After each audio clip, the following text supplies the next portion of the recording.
जोहार झारखंड, स्वागत है आपका आपके चहीते कार्यक्रम उभरता झारखंड में। दोस्तों, आज के इस अंक में हम बात करेंगे राष्ट्रीय खाद्य सुरक्षा मिशन के विषय में।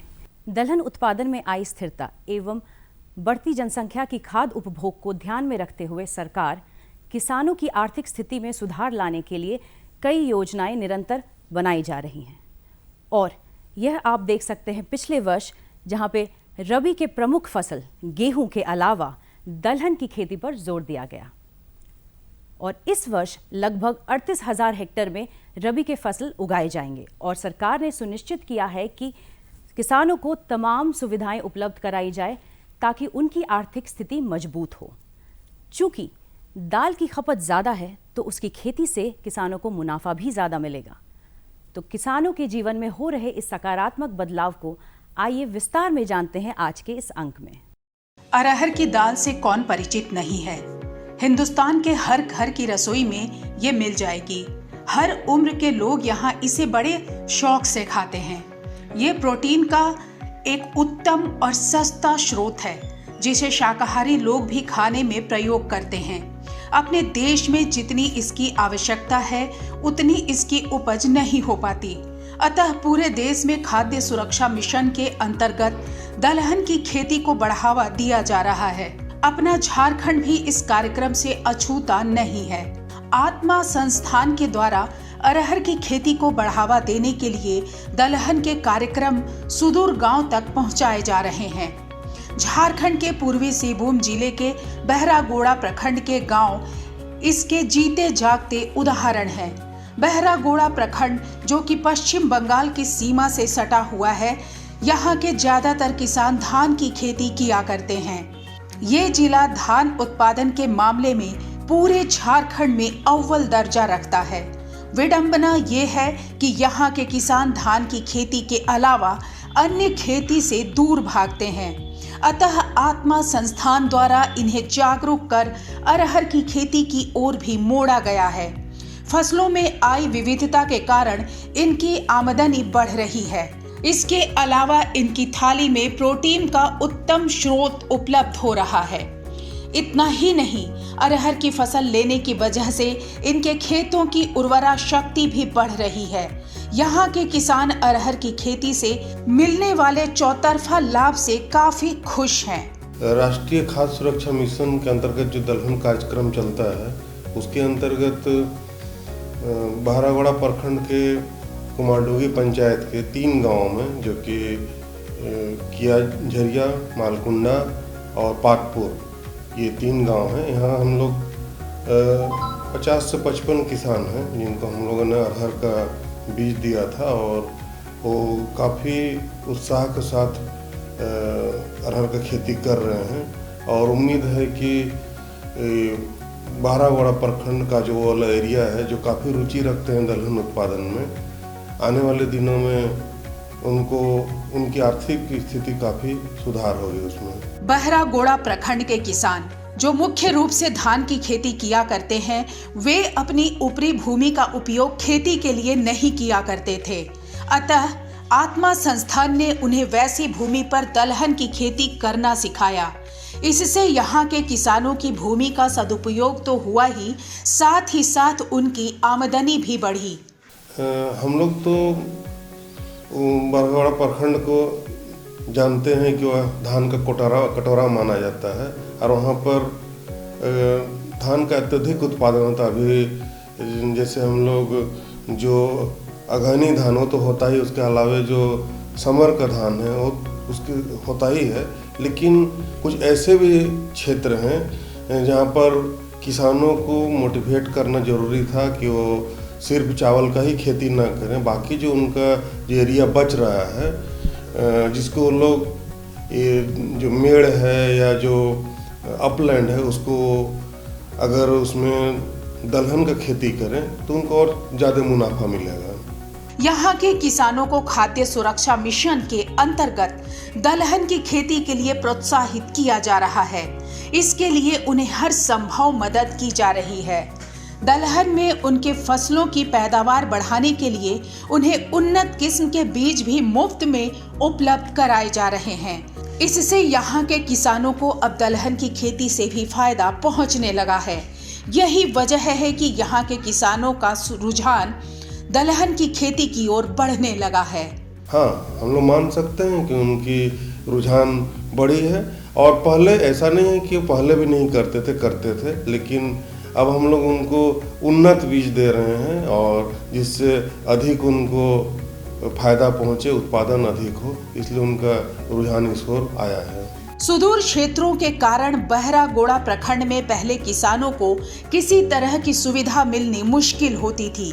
यहाँ के लोग दलहन की खेती के लाभ को नहीं समझते थे। आत्मा संस्थान ने जब उनकी समस्याओं को समझा, तब उन्हें अरहर की खेती करने की सलाह दी। फिर यहाँ के किसानों ने क्लस्टर बनाकर लगभग 40 एकड़ भूमि में अरहर की खेती की शुरुआत की। इन लोगों को फिर इससे इतनी उम्मीद जगी कि इस वर्ष उनकी खेती का रकबा 15 एकड़ और बढ़ गया। जिस तरह से उन्हें अरहर की खेती से मुनाफा हो रहा है, यहाँ के किसान इससे काफी प्रसन्न हैं। क्योंकि ये बहरागोड़ा का पूर्वांचल एरिया है और पूर्वांचल का सबसे अंतिम छोर है। इसके बाद आपका देखिए बंगाल स्टार्ट हो जा रहा है और 300 मीटर में ही बंगाल स्टार्ट हो जा रहा है। तो ये लोग को सुविधा मिलने में बहुत दिक्कत होता था। तो एक बार एटिक भवन में किसान मित्र आके इसके बारे में जानकारी दिए कि हाँ सर, हम लोग के उधर में कुछ अरहर के या कोई भी पल्सेस का खेती के लिए उतना कोई जागरूक नहीं है। तो हम लोग बोले कि चलिए ठीक है, एक बार फील्ड विजिट करते हैं। फील्ड में आके देखे। फील्ड में आके देखने के बाद लगा कि ये क्षेत्र एक तरह से आप खुद भी देख रहे होंगे कि टाड़ है, जो एक तरह से पड़ती ज़मीन जिसको बोला जाता है। तो पड़ती ज़मीन में क्या चीज़ का ये लोग खेती करेंगे। पहले जांच किया गया, सॉइल टेस्टिंग भी हुआ, कुछ का, सबका तो नहीं हुआ, कुछ किसान का सॉइल टेस्टिंग हुआ। तो सॉइल टेस्टिंग में पता चला कि जो माइक्रोन्यूट्रिएंट का कमी है या इसको कैसे दूर किया जा सकता है, तो उसको लिए हम लोग बोले कि तुम लोग पल्सेस का खेती करो, दलहन का। तो दलहन में चूँकि ये टाड़ ज़मीन है, एकदम ही टाड़ है, इसमें पानी ठहराव भी नहीं है, तो अरहर का खेती के लिए सुझाव दिया गया। तो अरहर का खेती के लिए सुझाव दिया गया और बीते साल हम लोग ये लोग को अरहर का बीज मुहैया कराए विभाग से, NFSM से, राष्ट्रीय खाद्य सुरक्षा मिशन से बीज का व्यवस्था किए। और बीज देने के बाद ये लोग 1-2 एकड़ में पहले क्लस्टर माने छोटा सा खेती करते थे, कोई सरसों कर रहा तो कोई अरहर कर रहा, इस तरह का था। लेकिन वो डाइवर्सन को रोकने के लिए हम लोग क्या किए कि क्लस्टर बनाए। क्लस्टर बना के हम लोग अरहर का खेती स्टार्ट करवाएं। और स्टार्टिंग 35-40 एकड़ का स्टार्टिंग लास्ट ईयर क्लस्टर बना। अब क्या हुआ, ये लोग चूँकि विभाग का जो बीज होता है फाउंडेशन सीड होता है, आधार बीज होता है, तो आधार बीज था। तो ये लोग को बताया कि जो भी खाना खा लो, जो भी बेचना बेच लो, लेकिन जो स्टार्टिंग फल है उसका कुछ बीज रख लो। तो स्टार्टिंग का बीज ये लोग रख के इस बार फिर से अरहर का खेती स्टार्ट किए। और इस बार का क्लस्टर जो है पिछले साल के मुकाबले इस साल 15 एकड़ का क्लस्टर और बड़ा हो गया। ये लोग खुद का बीज से, इस बार विभाग से बीज नहीं दिए हैं, लेकिन खुद का बीज से जो लास्ट ईयर बीज दिए थे उस बीज से ये लोग अपना खेती किए और पिछला साल भी प्रोडक्शन बहुत अच्छा आया। तो ये लोग बहुत खुश हैं। बहरागोड़ा क्षेत्र के किसान पहले दलहन की खेती से अपरिचित थे। इसकी वजह से उन्हें काफी नुकसान भी उठाना पड़ा। उनके भोजन में दाल का अभाव होता था, अतः इस क्षेत्र में दलहन की खेती की बहुत ही आवश्यकता थी। अतः खाद्य सुरक्षा मिशन के अंतर्गत इस क्षेत्र में दलहन की खेती की ओर लोगों को मोड़ा गया। उनकी फसलों का विविधीकरण किया गया। इससे अब उनके भोजन में प्रोटीन की मात्रा तो बढ़ी ही है, साथ ही साथ यहाँ के किसानों को आर्थिक लाभ भी मिल रहा है। कुपोषण से लड़ने के लिए आपको पल्सेस का बहुत जरूरी है, चाहे कोई भी हो, जिसमें आपका प्रोटीन हो, प्रोटीनियस फूड चाहिए। तो उसमें चाहे आप दूसरे में भी जा सकते हैं, फार्मिंग में भी, जैसे पोल्ट्री हो गया, पिगरी हो गया, गोट्री हो गया, किसी में भी जा सकते हैं। लेकिन जो वेजिटेरियन के लिए सबसे बेस्ट जो उपयोग है NFSM के तहत जो न्यूट्रिशनल वैल्यू बढ़ाने के लिए, तो पल्सेस है। तो इसीलिए हम लोग पल्सेस को इधर डाइवर्ट किए। आत्मा संस्थान जो दलहन की खेती में यहाँ के किसानों को सहयोग दे रहा है, उसने उन्हें सिर्फ अरहर की खेती करना ही नहीं सिखाया, बल्कि उन्हें उसे बेचने का सही रास्ता भी दिखाया। इसकी वजह से यहाँ के किसान अरहर की खेती से लाभान्वित हो रहे हैं। चेंजिंग बोले तो सबसे पहला तो मार्केटिंग का चेंजिंग है। ये लोग बोलते थे कि सर हम लोग क्या करेंगे, प्रोडक्शन भी करेंगे तो कहाँ सेल करेंगे, उतना घर में खा के ख़त्म नहीं होगा। तो करेंगे क्या। तब हम लोग ये लोग को मार्केट लिंकेज के बारे में भी बताया कि आप लोग ऐसा करिए कि अगर गवर्नमेंट का MSP रेट भी यहाँ पे पल्सेस में अच्छा है, अगर नहीं है तो आप लोग बगल में आपका सटा हुआ क्षेत्र बंगाल है, बंगाल में जाके सेल करिए, लेकिन प्रोडक्शन चालू करिए। एक बार आप लोग घुसिए, घुसने के बाद अगर अच्छा नहीं लगा अगला साल बंद कर दीजिए। लेकिन ये लोग को चूँकि बहुत अच्छा लगा और बहुत ही इंस्पायर हुए, जिसके चलते देखिए कि जो क्लस्टर का एरिया है, क्लस्टर धीरे धीरे बढ़ रहा है, ना कि घट रहा है। बहरागोड़ा प्रखंड के देवाशीष कुइला बताते हैं कि पहले उनके यहाँ अरहर की खेती नहीं होती थी। ये लोग थोड़ी बहुत मूंग दाल तथा कुल्थी की खेती करते थे। जब उन्हें खाद्य सुरक्षा मिशन की तरफ से अरहर के बीज उपलब्ध हुए, तब उन्होंने इसकी खेती की शुरुआत की। बीते 1 साल पहले हम लोग यहाँ जो खेती करते थे, हम लोग मूंग दाल या कुल्थी भी करते थे, लेकिन हम लोग को बहरागोड़ा ब्लॉक से ATM BTM के द्वारा हम लोग को जो सहानुभूति मिला, उसके बाद हम लोग अरहर लोग भेज दिए हम लोग को। तो खाद्य सुरक्षा मिशन से हम लोग को जो मिला अरहर का, वही हम लोग यहाँ खेती किए। अभी वो इस बार भी हम लोग वही अरहर का काम कर रहे हैं। सब हम लोग किए थे नहीं, हम लोग अलग अलग चीज़ करते थे, लेकिन अरहर हम लोग को जो सुझाव दिया गया कि ये अरहर यहाँ का मतलब कि बढ़िया से बनेगा, उपज बढ़िया होगा, तो ATM BTM के द्वारा जो हम लोग सुने कि यहाँ अरहर का खेत करने से यहाँ बहुत ज़्यादा आप लोग को मुनाफा मिलेगा, तो हम लोग मैंने बीते साल से कर रहे हैं अरहर। पहले हम लोग करते हैं यहाँ मूंग और कुर्ती, यही सब हम लोग करते हैं, क्योंकि यहाँ तो डांगा जमी है, यहाँ तो पानी का कहीं बंदोबस्त नहीं, और जो ऊपर से जो पानी मिलता है उसी पर हम लोग यहाँ खेती बाड़ी करते हैं। अनिल कुमार कुइला का भी कहना है कि अरहर की खेती से उन्हें ज्यादा मुनाफा होता है। उनका मानना है कि इसमें पानी की खपत भी कम होती है, इसलिए इन्हें सिंचाई में दिक्कत नहीं होती। दूसरी ओर इससे जमीन की उर्वरा शक्ति भी बढ़ती है। ये तो सर हम लोग का पानी जब नहीं बरसता है तो हम लोग का मूंग और ये कुर्ती हम लोग का होता नहीं, लेकिन ये तो 200 के 210 दिन का खेती है, तो उसका कोई प्रॉब्लम नहीं होता पानी नहीं होने से। पानी तो मिलता है पहले तो उसी में वो खेती हो जाता है। अरहर का फायदा होता है सर, इस बार हम लोग जैसे अरहर का खेती किए हैं, उसका जो पत्ता पड़ता है ज़मीन पर, वो बहुत उर्वरक होता है। और दूसरे साल अगर हम लोग जब खेती करते हैं तो वहाँ से हम लोग का जो उर्वरक होता है, नाइट्रोजन मिलता है, ह्यूमस मिलता है, और जमीन बहुत उर्वरक होता है। दूसरा खेती करने में हम लोग का कोई दिक्कत नहीं होता, हम लोग आसानी से हम लोग खेती कर पाते हैं। थोड़ा मुश्किल हुआ, चूँकि देखिएगा आपकी इधर अधिकतम पठारी क्षेत्र है, तो सेगवान का खेती ये लोग करते थे। बोले सर सेगवान का खेती के अंदर हम लोग क्या कौन सा ये होगा। हम लोग बोले कि एक तरह से जैसे सब्जी भाजी में इंटरक्रॉपिंग होता है, उस तरह का आप लोग सेगवान का बीच में इंटरक्रॉपिंग करिए। आप लोग तो 10 फीट का दूरी रखे ही कि अंदर से चलिए पावर टिलर या कुछ चल जाए, तो उसके बीच में अरहर का खेती करिए, कोई नुकसान नहीं होगा। और आपका न्यूट्रिशनल वैल्यू भी है, खाने के लिए ज़मीन को नाइट्रोजन मिल रहा है, तो आगे चल के उपज और अच्छा होगा। या इसके अरहर के अलावा भी कुछ आप कर पाइएगा जब आपका सेगवान का पेड़ बड़ा हो जाएगा। तो अभी स्टार्टिंग में आप अरहर लगाइए। तो कुछ पहले अवेयर हुए, और अवेयरनेस थोड़ा समय लगा, क्योंकि किसान मित्र का थ्रू हम लोग फील्ड में इन्वॉल्व होते हैं। तो होने के बाद ये लोग लगा कि हाँ सर सही बोल रहे हैं, और स्टार्ट किए। और देखिए इस साल 40 से 65 आ गया है एकड़ में। इसी तरह से बहरागोड़ा प्रखंड के शिवशंकर विशाल बताते हैं, वो धान, मूंगफली आदि की खेती तो करते ही हैं, लेकिन अरहर की फसल से उन्हें ज्यादा मुनाफा होता है। वो बताते हैं कि अरहर की खेती का सकारात्मक प्रभाव उनकी दूसरी फसलों पर भी पड़ता है। वहाँ पर जितना भी आदमी है खेती ज़्यादा करते हैं, धान और मूंगफली और अरहर। इस वजह गत साल तो अरहर दिए थे, मैंने वो तो ज़्यादा हम लोग को मुनाफा मिला, तो इस साल भी दिए मोटा मोटी। वो तो अरहर का खेती मोटा मोटी खूब हुआ। और वो जो अरहर के बाद जो मोटा मोटी होगा खेती करेगा, वहाँ पर मूंगफली भी वो भी अच्छा होगा। मोटा मोटी अरहर नाइट्रोजन देता है और बहुत कुछ होता है। तो ये हम लोग का बहुत तकलीफ है क्या, ये जो खेती करते हैं ना, जो हमारा जो रास्ता है बहुत है, हमारा वहाँ से मतलब गाँव से मोटा मोटी 3 किलोमीटर दूरी है। वो माथा के ढोके ले जाने से बहुत मुश्किल होता है। तो रास्ता अच्छा होगा तो और हम लोग खेती ज़्यादा से ज़्यादा और उपज ज़्यादा करेंगे। और हमारा वो जो माना ये तो बंगाल का बॉर्डर है, हमारा जो गांव है बंगाल का बॉर्डर में, वो प्रखंड भी थोड़ा दूरी पड़ता है और उधर से नेशनल हाईवे 7 किलोमीटर पड़ता है। वो जो रास्ता भी बहुत ख़राब है, इसलिए हम लोग का हम विभाग से, खाद्य सुरक्षा विभाग से भी बोलते हैं कि जो हम लोग का थोड़ा ध्यान दीजिए और से और ज़्यादा उपज निकलने का हम लोग कोशिश करेंगे। ये बताते हैं कि अरहर की खेती की वजह से आज इनके भोजन में प्रोटीन भी सम्मिलित हो गया है। इससे इनके स्वास्थ्य पर सकारात्मक प्रभाव पड़ रहा है।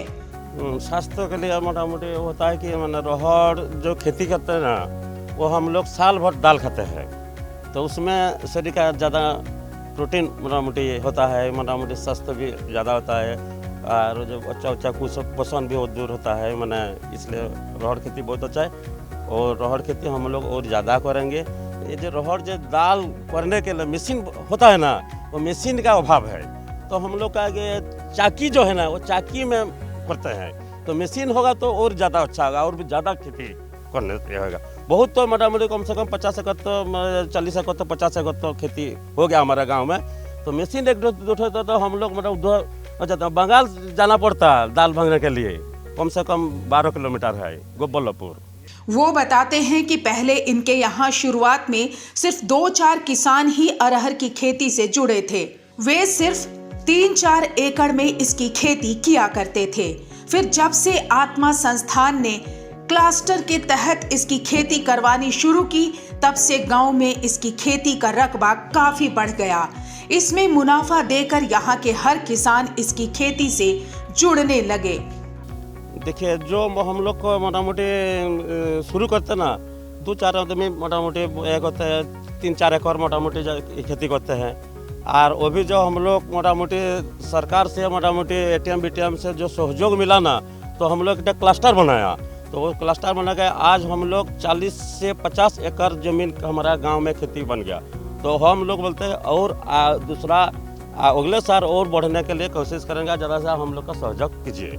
अरहर की खेती से इस क्षेत्र में काफी बदलाव आ रहा है। एक और लोग आर्थिक रूप से सुदृढ़ हो रहे हैं, तो दूसरी तरफ उनके स्वास्थ्य की समस्या भी दूर हो रही है। उसमें भी बदलाव आया। उसका खाना पीना के लिए दाल का तो मिल गया, फिर इसका बेच करके थोड़ा बहुत जो पैसा मिला, इसमें घर में कोई ज़रूरत के सामान हो गया, तो इसमें से थोड़ा बहुत सुविधा ही मिला। तो कमाई होने से घर का भी तो खर्चा का ऊपर मेंटेनेंस होता है। हाँ, उत्सुक तो बहुत है, क्योंकि हम लोग समय समय पे टेक्निकल सपोर्ट भी देते हैं। उसका बाद कौन सा स्टेज में, जैसे देखिए ये जो वैरायटी दिया गया था NDA 2, इसमें क्या है 200 से 210 दिन का है अरहर। तो क्या हुआ कि बीच में बहुत सारा बीमारी भी लगता है, तो बीमारी के लिए हम लोग दवा भी उपलब्ध कराएं। तो समय समय टेक्निकल सपोर्ट मिलना या तो फिर मेडिसिनल कुछ हेल्प मिलना, ये सब चीज़ ये लोग के लिए बहुत अच्छा हुआ।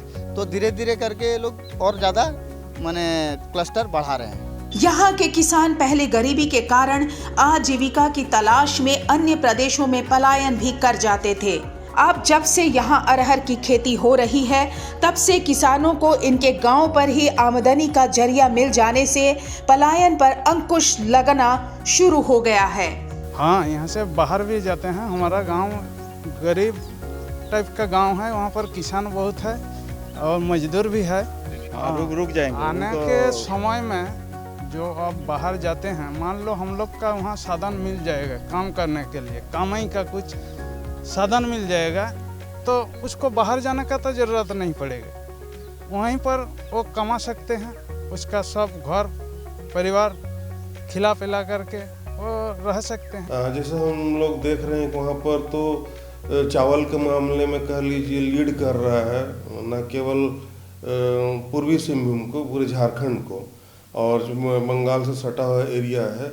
और निस्संदेह अगर वहाँ पर हम लोग पल्स का एरिया को बढ़ाएंगे तो किसान के बीच में एक डाइवर्सिफिकेशन वाली जो बात है वो उन तक पहुँचेगा।